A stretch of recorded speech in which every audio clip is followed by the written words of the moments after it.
of my links, including my email, are there. So you don't have to remember everything. You just remember codefoster.com. I'm also on Twitter at codefoster. I like to be nice and out in the open, so I give you all my email address. If I don't answer right away, I apologize. I'm probably at an event like this. Just think about all the people that I'm not emailing because I'm with you. I also give you my phone number, my social security number, and here's my private SSH key. So I am an open book. You guys can have at it. I spent quite a few years working on the Boeing 787 there in Seattle before I came to Microsoft, actually writing software. The Boeing 787 actually runs .NET.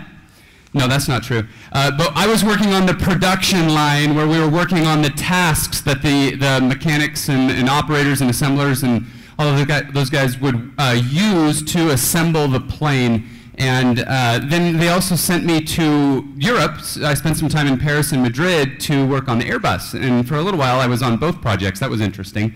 I signed some non-compete, I think.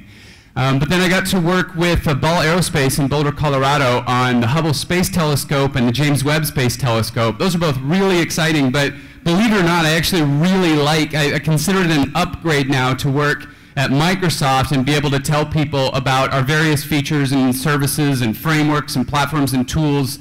And it's wonderful. It's a wonderful time to be in this part of development, and I like it a lot. I like talking to folks like you. I'm actually really enjoying my time here in Greece with you. You guys have a great culture. A disclaimer, please. I am not an Angular expert. I am an Angular enthusiast. I kind of had a love-hate relationship with Angular when it was Angular version 1, and now it's mostly a love relationship. I really like the patterns in it. Just works for me, so I'm just going to try to share a little bit about that with you guys. I'm not qualified based on my expertise, but I believe I'm qualified to talk to you about Angular because I got to interview Brad Green. So there you go. You can find this on my podcast, my vodcast Code Chat, episode 59, where I talked with Brad at a build conference. This has been a fun thing, Microsoft and Google working together on this platform, on Angular. They're using some of our stuff, and we're certainly using a lot of Angular. It's by no means like a global recommendation. It's just people at Microsoft finding that there's this cool technology. So, and I personally enjoy it. My presentation is going to be broken down into a few areas. Here they are. We're going to be talking about why you might want to choose Angular, and then I'm going to talk about some of the things that make it elegant. One of those things that makes it an elegant framework is the use of the adoption of Typescript and the patterns that gives you in Angular. I think that's one of the main reasons why it turns out to be a pretty elegant framework. I'll also talk about the core concepts in Angular, modules, components, and services. So in case you're new to this, you can kind of see how it's constructed and how its construction, its architecture, contributes to its elegance. And then we'll talk about streams. Another thing that makes Angular somewhat unique and differentiates it is its use of streams. They've actually taken a dependency on RxJS, and RxJS is an observable pattern plus. It's like an observable pattern and then a suite of operators that if you have used C# and fallen in love with LINQ, like I have, then you'll recognize Rx as something like that. It's essentially a link to events. And in Angular, it's JavaScript. Rx is implemented in like 20 different languages. JavaScript is certainly one of them. And so there you have it. You have another way by which Angular is an elegant framework. And then finally, I'll talk just briefly about Material, the design language for Angular. So let's go ahead and get started with choosing Angular. Why would you want to choose this platform? Well, first of all, before you decide on a client-side web framework, you have to decide on whether or not you need to develop for the client side, or where you want to develop for the client side, and where you want to develop for the server side, and where you want to do both. There's a differentiation there, and a lot of people approach the problem and say, well, Angular's cool, or React is cool, so I'm going to use it, without first considering what they're choosing, and that is moving the compute and the construction of every page in their website down to the client, and accepting the ramifications of that, the good and the bad. There's some serious ramifications. For instance, give this a try. Let's do both. We'll double up. Maybe. That works. For instance, when you do things on the client, you're going to have to put all your security keys, your application keys on the client. Those all have to be down there, and you have to consider that. The rule is you never trust the client. And so if you are building a web framework and you're using the client for it, then you've got to consider that. Otherwise, you could really step on your toes. So before you consider a web framework, consider client side. Now, on the client side, there's kind of three behemoths in the room. One of them is React, one of them is Angular, and then a new upcomer is Vue.js.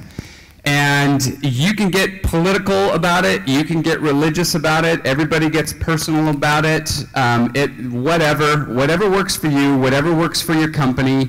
One thing I do have to say is that developer joy begets user joy.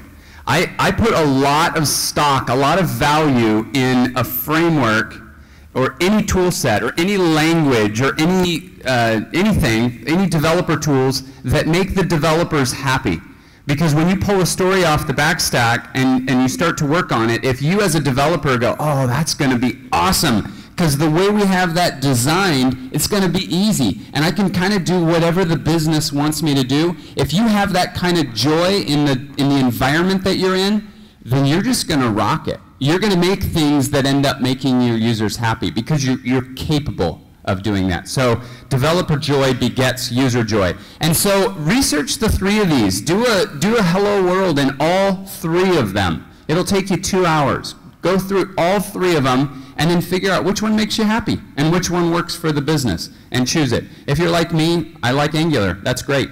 Why? Well, one of the reasons why these are the three elephants in the room is because with the introduction of React, we got the virtual DOM. So now instead of taking this really big hit, constantly updating the DOM and updating the styles in the DOM, removing elements, something that jQuery was really excellent at and took away all the pains of vanilla JavaScript, now we have a virtual DOM, and that's the thing that we update. We update it in memory, and then we can be smart about when we synchronize that to the real DOM and show it to the user.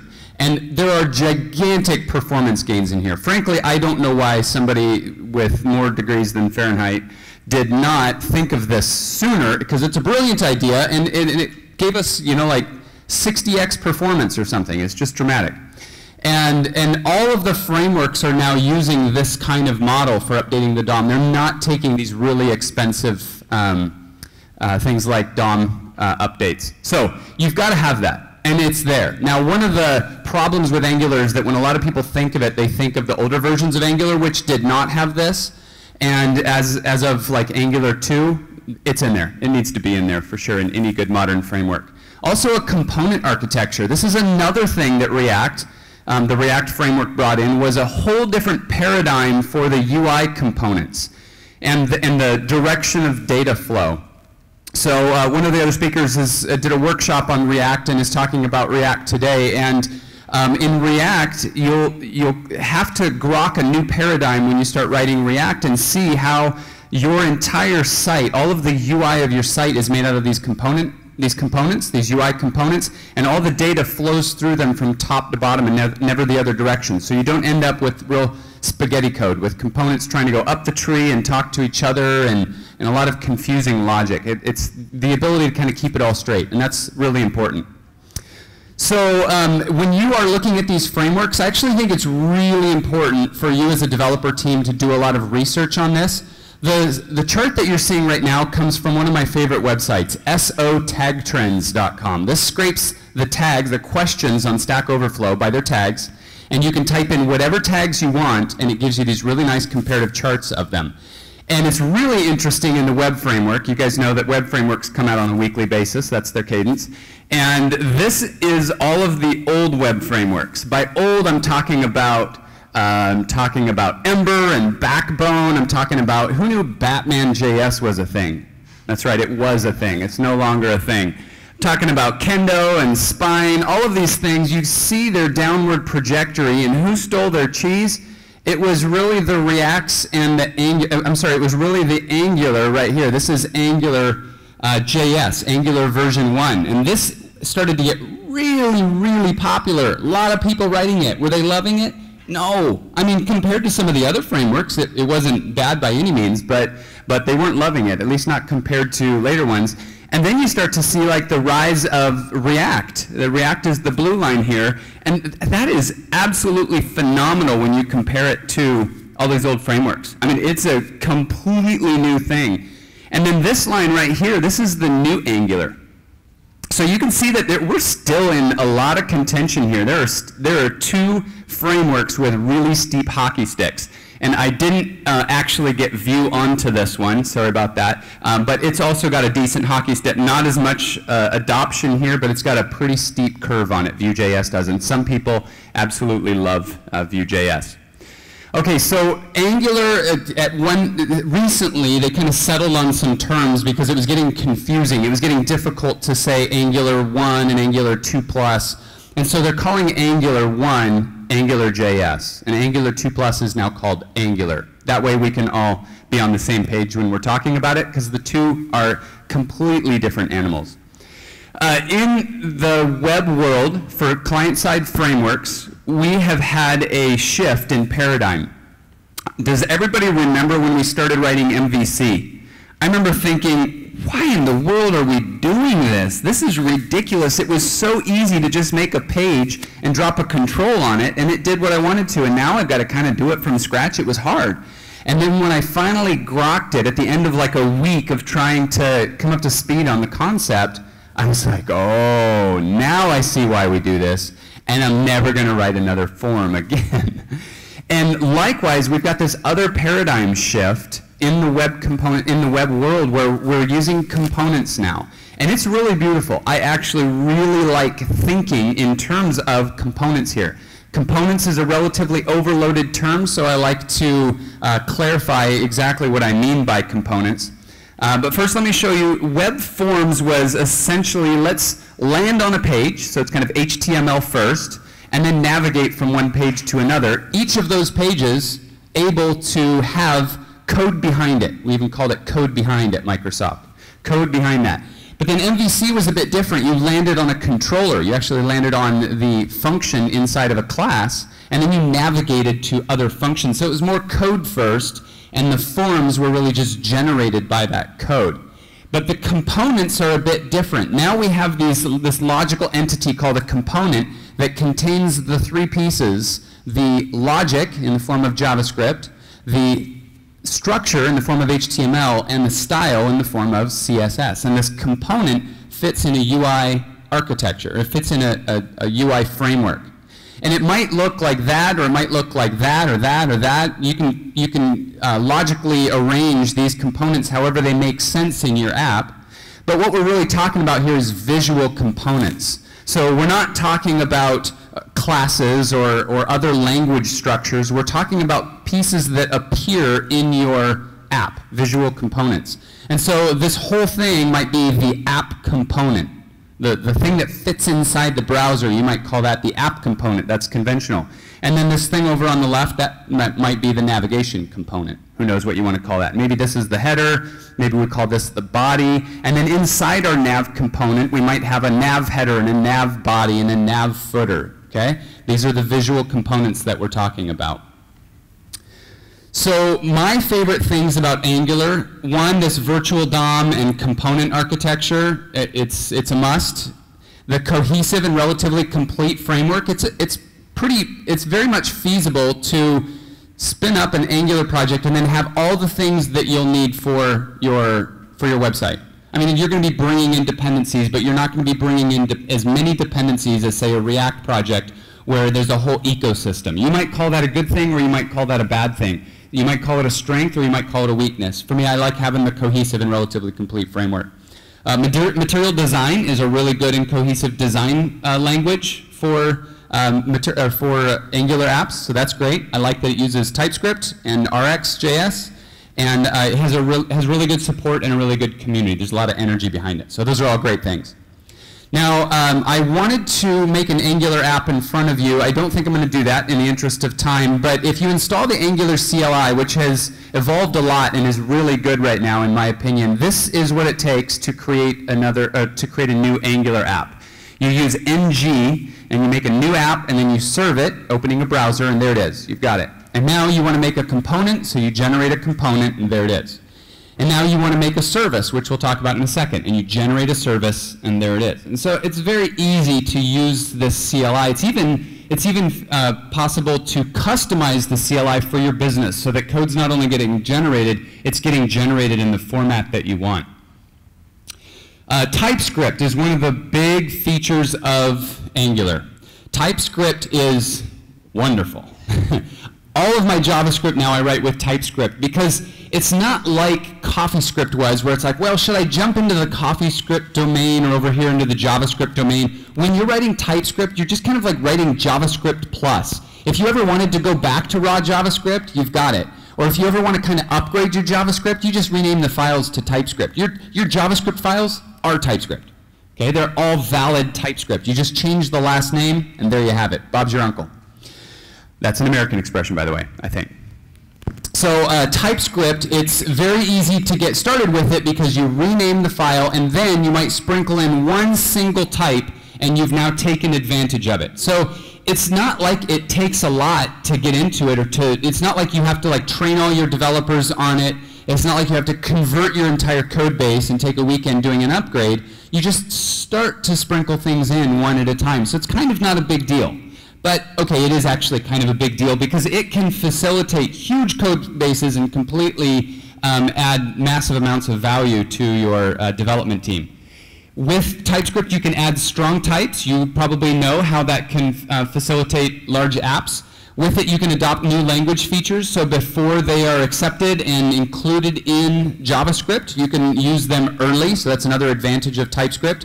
Actually, a lot of the TypeScript features are now in JavaScript, and so right now in this cycle, right now this isn't a huge advantage of TypeScript. I can already do async await in raw JavaScript. I can do deconstruction in raw JavaScript. All of these, a lot of these features are in JavaScript, but TypeScript is able to add those features before they actually make it into the engine.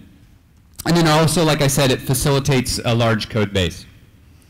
JavaScript has a very dynamic nature, we all know that, and it leads to some really expressive syntax. So this is, on my GitHub, in my GitHub account, I have a number of repos that begin with the word simple, because I like to create very easy to understand bits of code so that I can kind of share that and say, well, if you're looking to do this one thing, here's how to do it. In this case, this is how you make a web server in Node using Express. You just require Express, and then you set up a route, and in that route you return a string. You say send hello world, that's what I want to include in my response, and then you set up the listener. In this case, we're listening on port 3000. So 3 lines of code here, and I've set up a web server using Express, and it's possible because JavaScript is so dynamic. Here is a simple bot using the bot framework, and this is actually using Lewis, a language understanding service that we have in Azure.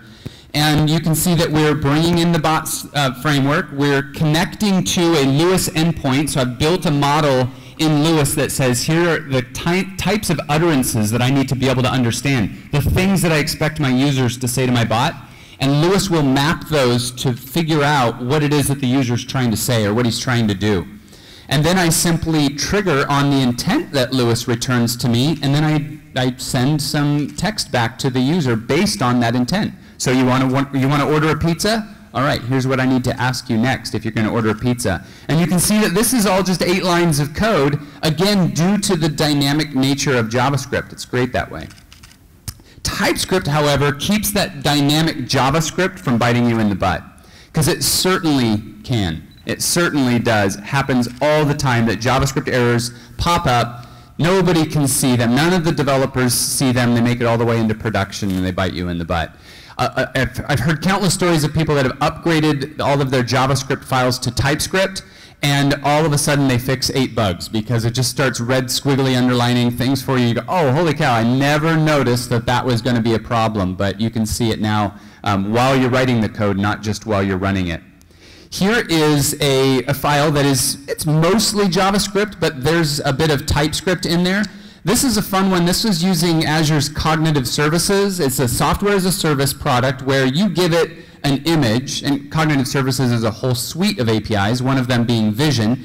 And in the Vision API, you give it an image, and it tells you information about this. So let's look at what's going on. I'm connecting and using my key. I'm analyzing an image, and I'm saying, this is what I'm looking for. I'm looking for celebrities. I'm looking for the tags, the descriptions. You're telling it what you're looking for. And then here's the body. Here's the file that I'm interested in seeing. And when you come back, tell me what that caption is. Let's actually go run this one, and we'll hope that my mic here works. Does that work? That works. Okay, I'm going to jump over to my console. I'm inside this. Is that large enough for everybody? How about now? Can you see it now? How about now? Is that good? How about now? You can still see it? Oh, you have better eyes than I do. Okay, so I'm gonna open this up in code.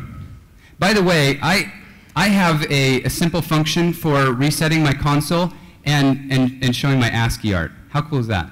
Look at that. That's a must. See, that's developer joy begets user joy. That's the principle that you have to take home. So here's this code base. I'm going to go to this image. What does this image look like? It looks like this. You guys recognize these people? So does Cognitive Services. That's what I'm going to show you. Pay attention. I'm going to say node this. It's going to run, and if there wasn't any latency in the internet, which someday will happen, I imagine, it's going to come back with this caption, this very high-level caption that not only recognizes these people, but it puts it together, it composes it into natural language. It even says at the end, they're sitting and posing for the camera. That's kind of fascinating to me that it's capable of doing that. Okay, so that's neither here nor there. That's just something cool that we can do with code, and I like to show cool things that we can do with code. But let's look in this code base. Let's look at the first line. Import from, this is new syntax. This is ES6 modules. And it was something that you've been able to do in TypeScript for a long time. Only recently, in recent versions of Node, now this is available to us. So I wouldn't need TypeScript for this now, but it's wonderful being able to bring in different aspects of my module, my library here, into it. And it's going to tree shake. It's actually not going to include code that I'm not using, that I'm not bringing in. There's my key. Everybody take a picture of that. With that, you can hack me and charge me lots of money. But I trust you all. So far, I trust the Greek too. I trust the Greek geek. I didn't realize that until I just said it. And in here, watch this. This is my SDK client. And let's pretend I don't have this code yet. Okay? I didn't mean to do that. Let's pretend I didn't do that. Let's open index.ts. I was just showing off Visual Studio Code. So let's pretend I don't have that part yet. I'm going to type client. And look at this. It gives me this inspection of this library. Now, part of this, like this part, it would be able to do just by inspecting a JavaScript library. So you bring in your favorite JavaScript library, and it's like, I can check that out, and I can tell you these functions. But I'm going to choose Analyze Image now. Now, here it would break down if you were just bringing in a JavaScript library. Here, I'm able to say, okay, I want to give it some options, and it says, this is expecting Analyze Image options, so I can just open my curly here and then hit Control Space, and it's going to say it needs parameters and body and headers.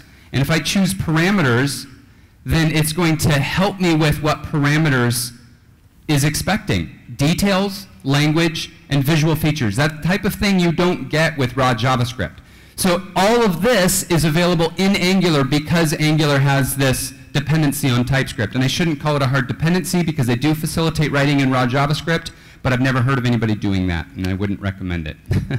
So this is how you would create a very simple TypeScript project. I'm not going to walk through this right now in the interest of time, but you just make a folder, npm init to make it an npm project, create yourself a TS file, and then use tsc init to generate a tsconfig.json file, and now it's a TypeScript project. It's very easy to transpile that into JavaScript. All right, modules, components, and services in 2 seconds. So an Angular module, component, or a service is actually just a POJO. You guys know what a POJO is? It's a plain old JavaScript object. It's just a POJO with a decorator on top. That's one of the elegant things about it.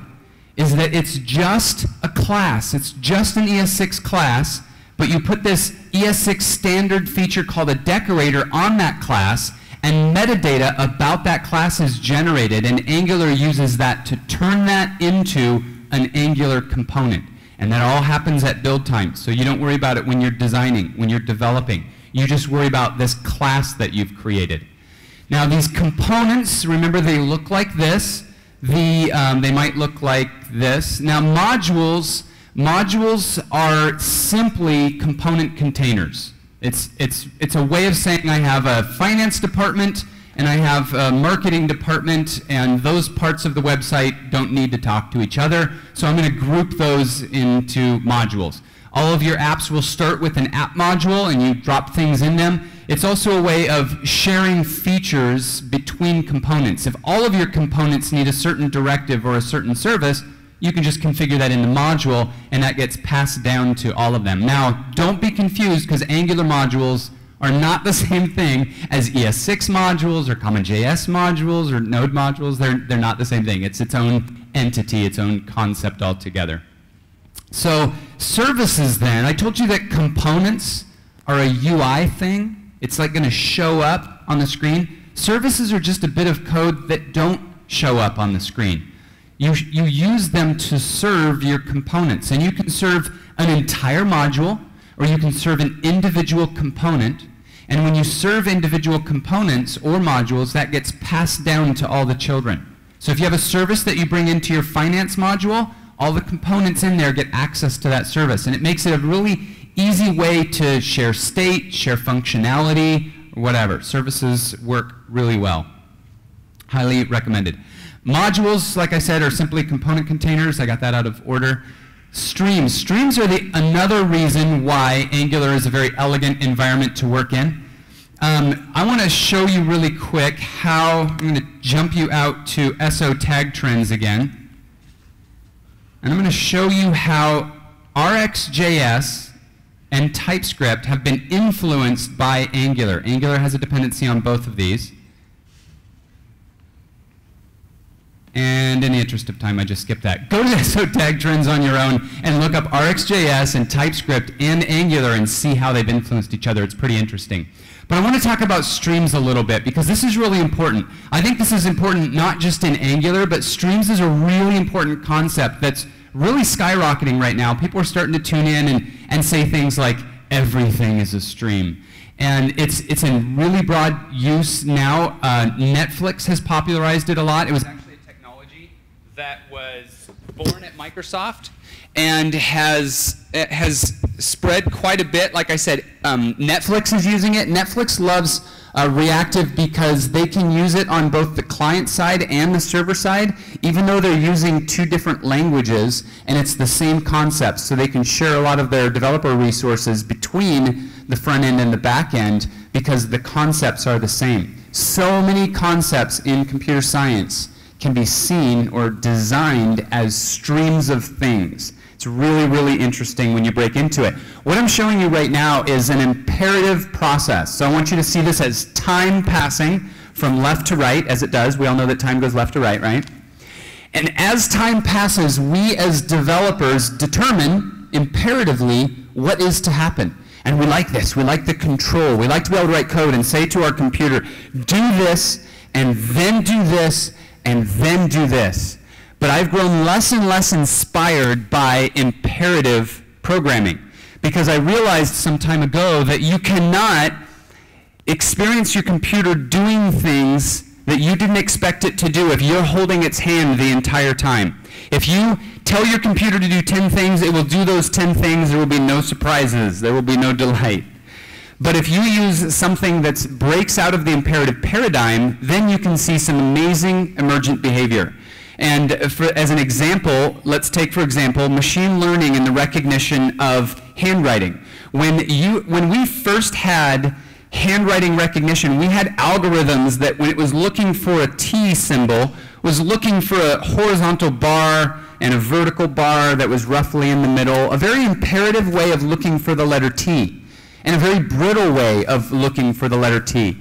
Later, we created machine learning algorithms that we don't ever tell it what a T looks like. We don't ever tell it the step-by-step imperative algorithm for finding a T. We just give it a bunch of T's. We give it 1,000 T's if we have them, or 1,000,000 T's if we have them, and it develops something that's a little bit out of our control. Nobody looks at that algorithm, or not at the algorithm, but at the resulting model and says, I fully understand what that's doing right there. So we have a couple of problems here. One is that we have, my slide didn't build, one is that we have some asynchrony issues here, and another is that we have this hand-holding, this imperative code. So I'm going to kind of blaze through this concept so that I can relay what streams are to you. One of we're talking about imperative here, and so I want to do a little bit of a grammar lesson. Do you guys know what imperative means? Does that word translate well? I'm gonna review a few different moods. That's called a grammatical mood. Declarative is when I say I like Rocky. As of last night, Rocky. I learned that I like Rocky. This was a revelation for me. And that's a declarative sentence. I like Rocky. I'm just saying it. I'm not obligating anybody. Or I'm just putting it out there. I declared it. Now, interrogative is, may I have another Rocky, please? That's a question, right? You can detect an interrogative mood sentence with the question mark at the end. So that's a question. Now, imperative is when you say, give me a Rocky. All right, that's kind of a command. I'm telling you, give me a Rocky, and if that doesn't work, I can escalate by putting an exclamation point on the end. Now this is the exclamatory case where I'm saying, give me a Rocky, and if that doesn't work, then we have to use sudo give me a Rocky, and that works every time, every single time. So that's what I'm talking about with imperative, and that's what we're trying to avoid. So here's those two problems, the imperative and the asynchrony. And the way to think of this is in these 4 quadrants, where on the bottom left we have scalar synchrony, where this is just a type. This is a string, this is a class or an object. It's one thing, and it happens immediately. And then moving up, we have multiple things. In our different languages, those are called something different, but in JavaScript, it's called an array. Or if we move to the right and back down to scalar, we have promises, which is our means of doing asynchrony in JavaScript. And now we're asynchronous, but we're still singular. We're still scalar. And that's a problem because we don't have something to fill that top right panel. And I'm going to blaze through some of this. Once again, in the interest of time, I have a little bit too much data. But essentially, we have facilities to handle all of these simple cases where we call a function and it comes back with a simple thing, or we call a function and it comes back with an array, which are nice because it gives us the ability to treat that stuff in a standard fashion. But sometimes those arrays are too big, and so they make generators. That's the same thing as an enumerable in C#. It's something that continues to deliver us its results atomically. And now I'm going to go back to that asynchronous problem for a little bit. In JavaScript, how do you do asynchrony? Classically, you do callbacks. And callbacks are just, I give a function a few callbacks and say, when you're done, I'll give you permission to call this. I'd like for this to run after you do whatever magic you do. But promises, they're better. Promises are better than callbacks. Promises allow us to get back immediately, and then after some time, that promise is simply fulfilled. And now we've been able to capture that entire span of time to do other things. That's asynchrony. These promises, they chain really well, so I can do something after a chain of promises completes. It's kind of an await all. And so there's some serious advantages with promises, but there's also some serious pains with promises. There's only one resolution or rejection. There's one. So that's why this is still scalar. Also, I don't know if you knew this, but you can't cancel a promise. Once it goes out there and you don't care about it anymore, I'm sorry, but it's going to have to complete and do its thing. So there's some real problems with promises. And so promises or arrays of promises or promises of arrays, these don't really fill this top right quadrant. They just don't do it for us. I'm going to pass over this one. And generators are supposedly a solution here, but raise your hand if you're in the JavaScript world. Let me see a show of hands real quick. In the JavaScript world, raise your hand if you actively use generators. One. They've been out for a long time, and nobody's using them because it's a complicated concept, and we shouldn't have to deal with that much ceremony. It's not a good solution to it either because it kind of creates a push model, a pull model rather than a push model. So generators are not a good fit for that quadrant. So the fit for that quadrant is these observables. It's these streams. It's something like RxJS. Now, if you start researching RxJS, you'll see that in their documentation, they use marbles to represent the things that occur, the events that occur in the stream. And these marble diagrams are really helpful in conceptualizing it. So let me just show you. First of all, here's a bunch of languages that Rx is implemented in. So whatever language you write, I'm pretty sure it's on that list. And these marble diagrams help us to see what it is that's happening over time and how, if you compose streams together, how you can do some really interesting things. So I could create some observables here from ranges or from timing or whatever, but then I can quickly start to look at all of the observable operators. Like I could look at the merge operator, and this one's pretty easy to understand. I have a couple of streams, and if I use the merge operator on those, then all of these events just kind of get passed down to this resulting stream. And now I've composed two streams together. The stream, remember, could be anything. It could be mouse clicks, it could be button clicks, it could be stock ticks, it could be all kinds of things, and you get to compose these together. So that's merge. Here's a distinct. This makes sure that you're not getting the same event occurring more than one time, much like the distinct operator in C#'s link collection. Here is a filter where you're saying I'm only interested in the left mouse clicks, or in this case the yellow dots. The filter works really well, and these also match the programming language's paradigms. So if you were using filter in C#, it would be .where. If you're using it in JavaScript, it would be .filter, and so on.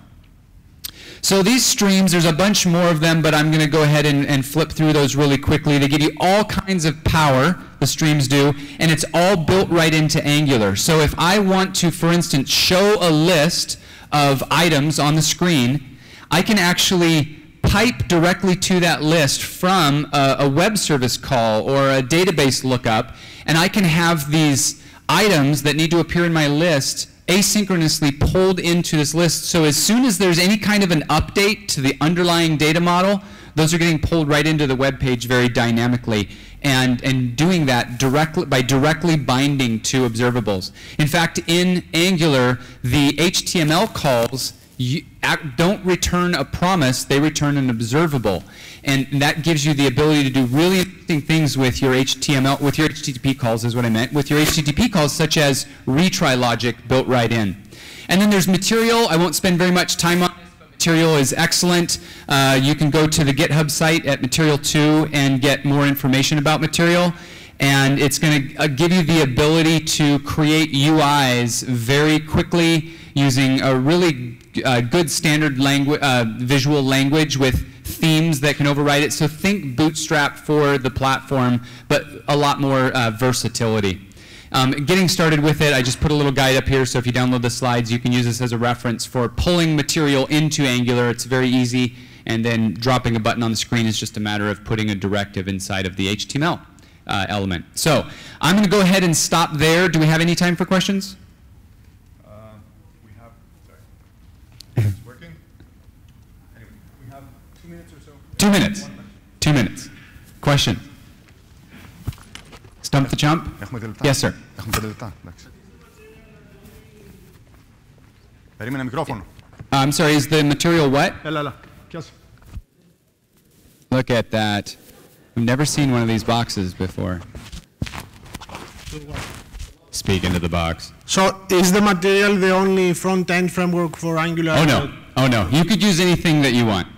Yeah. Material feels very first-party. It feels very recommended. It works really well with it. It's really easy to import and all of that, but you could use anything you want. Okay, thank you. Yeah. Do we have time for one more? Yeah. Is there one more? Any other questions? Anyone else? You got a mic thrown at you? All right. Thank you, everybody. Thank you very much.